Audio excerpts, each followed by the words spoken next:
দেন আল্লাহ,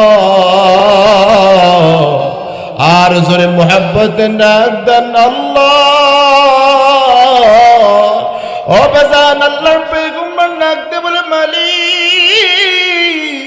আজকে হাশরের ময়দানে আমার উম্মতগুলোকে জাহান্নামে খেয়ে ফেলবে, জাহান্নামের ভিতরে আমার উম্মতগুলো পড়ে যাবে। আমি পয়গম্বর এখানে বসে থাকবো, কখনোই হয় না। আমি পয়গম্বর, কিন্তু আমার একজন উম্মত যদি জাহান্নামের ভিতরে যায়, আমি পয়গম্বর কিন্তু জান্নাতের ভিতরে যাব না। বাজানরে দিলটা নরম করে দান। আল্লাহর পয়গম্বর উম্মতের জন্য সিজদায় লুটিয়ে পড়ে উম্মতি উম্মতি বলে কাঁদে। আল্লাহর পয়গম্বর যখন ক্রন্দন করে, আল্লাহর ফেরেশতা জিবরাইল ডাকবে বলে, আল্লাহ, তোমার পয়গম্বর দুনিয়ার বুকে ক্রন্দন করছে উম্মতি উম্মতি করে, এত করছে, এত কষ্ট করেছে উম্মতের জন্য। আজকে হাশরের ময়দানে তোমার পয়গম্বর কাঁদে। আল্লাহর পয়গম্বর তার কান্দার তো আর সহ্য করতে পারি না।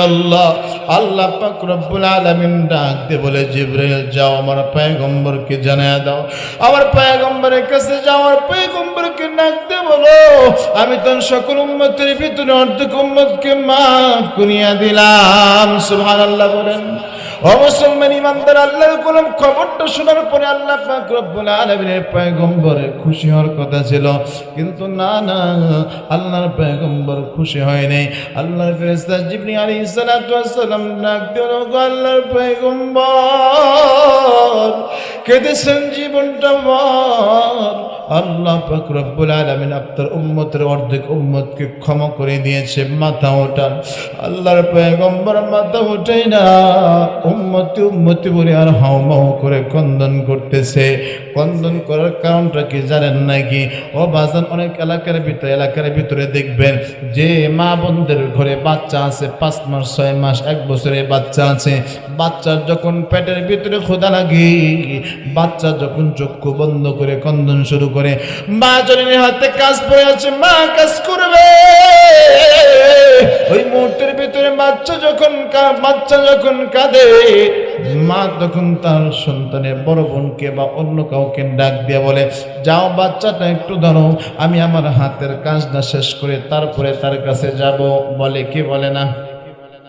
কিন্তু খেয়াল করে দেখবেন, বাচ্চার কাছে, ছোট বাচ্চার কাছে যখন তারা বড় বোন বা অন্য কোন আত্মীয় স্বজন যায়, বাচ্চা যখন চোখ করে দেখে তার মা আসে নাই, ওই বাচ্চাটা চক্ষু বন্ধ করে আরো জোরে জোরে হাউমাউ করে কান্দে। ঠিক কিনা বলেন?